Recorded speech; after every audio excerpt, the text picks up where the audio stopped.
Hello বন্ধুরা, welcome to my channel electrical electronics practical. বন্ধুরা, আজকে আমি আপনাদের সামনে নিয়ে এসেছি ওয়াকোর আর্থ টেস্টার মিটার। এই টেস্ট মিটার দিয়ে আমি কিভাবে আমাদের পিটের আর্থ রেজিস্ট্যান্স চেক করব, সেটা আজকে আমি আপনাদেরকে দেখাবো। বেসিক্যালি একটা আর্থিং পিট টেস্ট করবো আজকে। তো দেখুন, এই যে মিটারটা আমার কাছে আছে, যেটা ওয়াকো ডিজিটাল রেজিস্ট্যান্স টেস্টার, ঠিক আছে। তো আমি এটাকে বের করে নিচ্ছি, আপনাদেরকে পুরোপুরি দেখাচ্ছি এই মিটারটা যে কী মধ্যে কী কী থাকে বক্সেতে। এই দেখুন বক্সটা। তো এই বক্সের ভিতরে যে খাপটা আছে, খাপটা আমরা বের করে নিয়েছি। তো খাপটা খুলে আমি আপনাদেরকে দেখাচ্ছি যে এর মধ্যে কী কী পাওয়া যায় আছে অ্যাকচুয়ালি। তো তাড়াতাড়ি করে নিই। এই এখানে টেস্ট সার্টিফিকেটটা দিয়ে রেখেছে, ক্যালিব্রেশন সার্টিফিকেটটা ওয়াকোর। তারপরে আমার কাছে আছে ওয়াকোর মিটারটা, যেটা থেকে আমরা টেস্ট করব। একটা দিয়েছি চার্জিং কেবেল আর অপারেশন ম্যানুয়াল। এটা আমি পরে আপনাদেরকে এক্সপ্লেন করব। এটা হচ্ছে ওয়ারেন্টি কার্ড। তো চলুন এবার মিটারটা দেখে নিই। এই মিটারটায় দেখুন 4টে প্রোব আছে। এই 4টে প্রোবের মধ্যে প্রত্যেকটাতে লেখা আছে দেখুন E1, PE1, P2, E2। এই 4টি main connected port output test করার জন্য। হচ্ছে অন অফের সুইচ, এটা হচ্ছে 1000, তারপরে অফ, তারপরে হচ্ছে তোমার 10 ওহম। আর এইটা হচ্ছে টেস্ট করার জন্য বটন। যখন আমি কানেক্ট করবো তখনই টেস্টটা হবে, এখন কিছু নেই, আমি অফ করে দিলাম। তো চার্জিংটা এবার দেখে নিন। এই চার্জিং কেবলের পোর্ট এইটা, এই চার্জারটা। তো চলুন একবার চার্জ দিয়ে আমরা দেখে নিই যে মিটারটা চার্জ নিচ্ছে কিনা।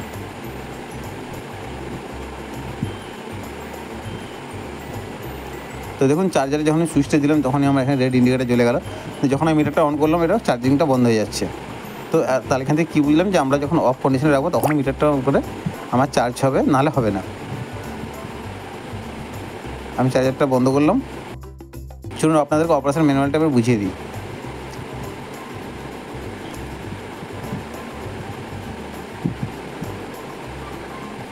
এখানে ইনস্ট্রাকশন থেকে এখানে বলা আছে অপারেটিং প্রিন্সিপালে, যেখানে 4টে আমার প্রোব আছে, E1, P1, E2, P2, ঠিক আছে। তো P2-র মধ্যে হচ্ছে যেমন E2 আর P2, মানে E দিয়ে যেগুলো আছে ওগুলো হচ্ছে ইলেকট্রোড, আর P দিয়ে হচ্ছে যেটা পিটে যাচ্ছে। তো দুটো প্রোবে আমি যদি ডাইরেক্ট পিটের রেজিস্ট্যান্স মাপতে চাই, দুটো পিটে আমার হচ্ছে P1-এর P2 পিটটা জমা কানেক্ট করতে হবে, আর E1, E2টা যে ইলেকট্রোড যেটা নিয়ম আছে আর্থিং টেস্টে সেরকমভাবে লাগাতে হবে 10 মিটার 5 মিটারে। তো দেখুন, আমি যখন পিটের রেজিস্ট্যান্স যখন চেক করবো তখন আমাকে কী করতে হবে, P1 আর E1টা শর্ট করে নিলাম, দিয়ে একটা পিটে আমি ডাইরেক্ট কানেক্ট করে দেবো। আর যেটা P2 আর E2 আছে, এটাকে হচ্ছে আমি ইলেকট্রোড 1 আর ইলেকট্রোড 2 হিসাবে ব্যবহার করবো। ফিল্ডে যেখানে মাটি সয়েল পাবো, সেখানে আমি মাটি পাবো, সেখানে আমি করবো। তো আমি দেখুন একটা ক্রোকোডাইল ক্ল্যাম্প লাগিয়ে নিয়েছি, যেটা আমি পিঠে কানেক্ট করবো বলে। এতে আমার সুবিধা হবে, কারণ তার দিয়ে পিঠে লাগিয়ে রাখা খুব অসুবিধার ব্যাপার। ক্রোকোডাইল ক্ল্যাম্প ইউজ করছি। আর এখানে আমার দুটো আমি টেম্পোরারি অ্যারেঞ্জমেন্টে ইলেকট্রোড রড আমি তৈরি করে নিয়েছি, যেটা আমি অলরেডি কানেক্ট করে রেখেছি আমার মিটারের সাথে। দেখুন P2 আর E2 থেকে দুটো ইলেকট্রোডে গেছে। তার আপনারা বেশি রাখবেন, কারণ ইন্ডাস্ট্রিয়াল এরিয়াতে অনেক সময় কী হয়, কংক্রিটের রাস্তা ফাস্তা থাকে বা স্ল্যাব থাকে, তো পিঠের কাছাকাছি কোনো মাটি নাও পাওয়া যেতে পারে। তো আপনি 5 মিটার 10 মিটার ডিস্টেন্স নাও পেতে পারেন। তো সেইখানে আপনাকে E2 আর P2 যেটা আছে সেটাকে, P2 আর হচ্ছে E2 যেটা আছে অনেক দূরে দিতে পারে, দূরে লাগাতে হতে পারে। তো দেখুন, এইটা হচ্ছে আমার পিটে আমি চলে এসেছি, যে পিটটা আমি টেস্ট করবো, CS পিট আছে। তো এটাকে আমি প্রথমে যে আর্থিং গ্রিড কানেক্টেডটা আছে সেই দুটো কানেকশান খুলে দিচ্ছি, যাতে আমি পুরো গ্রিডের এটা রেজিস্ট্যান্স না চেক করে শুধু পিটের রেজিস্ট্যান্স চেক করতে পারি। তো দেখুন, একটা নাট আমি খুলে নিয়েছি, তো আরেকটা আমি খুলছি। তো এটা জাম হয়ে গেছে, আমি যেটা দেখতে পাচ্ছি নাটটা।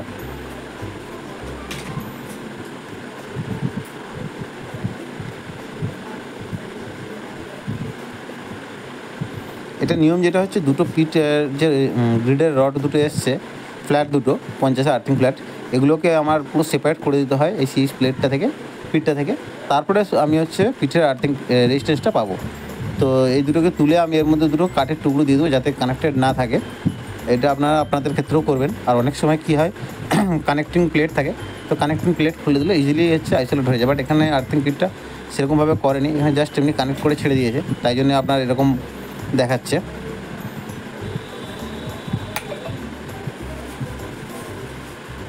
দেখুন আমি কানেক্টর গড়িটা নিয়ে এসেছি লাগানোর জন্য। তো আলটিমেটলি আমরা ওটা খুলতে পারলাম না, তাই আমরা গোটা গ্রিডের আর্থিং রেজিস্ট্যান্সটা চেক করব। দেখুন আমরা হচ্ছে ইউআন আর হচ্ছে P1 থেকে যে লুপ করে যে একটি তার বের করেছিলাম সেটা পিঠের সাথে ডাইরেক্ট দিয়ে দিয়েছি, ঠিক আছে। আর P2 আর E2 থেকে যে দুটো তার গেছে সেটা আমরা হচ্ছে P2টাকে 5 মিটার ডিস্টেন্স, এই 5 মিটার বলছি সামনে যে ডিস্টেন্সটা পেয়েছি মাটির সেখানে লাগিয়েছি, আর E2টাকে তার থেকে দূরের ডিস্টেন্স যতটা দূরে পেয়েছি সেখানে লাগিয়েছি। কারণ এখানে অতটা হচ্ছে তোমার প্রপার মেজারমেন্টে আমরা ইলেকট্রোড গাড়তে পাইনি। তো যাক আমরা এখন টেস্টিংটা করছি। দেখুন আমাদের গ্রিডের ভ্যালু কত আসছে, 0.15 থেকে 4-এর মধ্যে ভ্যালু করছে, মানে 142 হবে।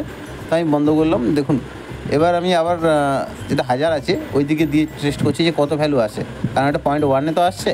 তো 1000-এ দেখুন আমি প্রেস করছি, কিছুই আমার আসছে না, 0 দেখাচ্ছে, কারণ যেহেতু এটা 1-এর নিচে সেহেতু ভ্যালু এখানে শো করছে না।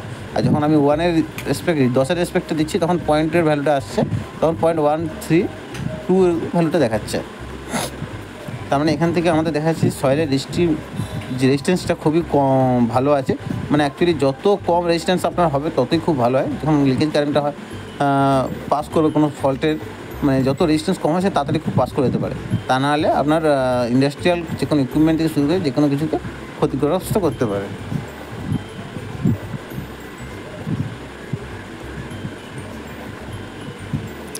আমার চ্যানেলে এরকম ধরনের আরও ভিডিও পেতে হলে আপনারা আমার চ্যানেলটাকে লাইক এবং সাবস্ক্রাইব করে রাখবেন, যাতে ফিউচারে আমি আপনাদেরকে আবার এরকম ধরনের ভিডিও প্রোভাইড করতে পারি। আর যারা নতুন এসেছেন তারা চ্যানেলটাকে সাবস্ক্রাইব করবেন, আর আপনাদের যদি আর কোনো ডাউট হয়ে থাকে তো সেটাও বলবেন। তো চলুন আমি আপনাদেরকে দেখিয়ে দিই একবারে যে আমি দুটো ইলেকট্রোডকে কোথায় কানেক্ট করে রেখেছি। দেখুন এখানে কংক্রিট থাকার জন্য আমি এখানে আশেপাশে কোথাও 5 মিটার ডিস্টেন্স লাগাতে পারিনি। তো সামনে যেখানে মাটি পেয়েছি রোডের সাইডে সেখানেই আমি লাগিয়েছি একটা P2টাকে, আর E2টাকে যেখানে লাগিয়েছি সেটা দেখুন আর একটু ডিস্টেন্স দূরে যেখানে মাটি পেয়েছি সেই জায়গায় আমি লাগিয়েছি, ঠিক আছে। তো এতেও কোনো অসুবিধা কিছু নেই, আপনার ভ্যালু দেখাবে, আপনার সয়েলের রেজিস্টিভিটি কত আছে সেটাও খুব ভালো দেখিয়ে দেবে। আশা করি আমার এই ভিডিওটি আপনাদের সবাই ভালো লেগেছে। ধন্যবাদ বন্ধুরা দেখার জন্য।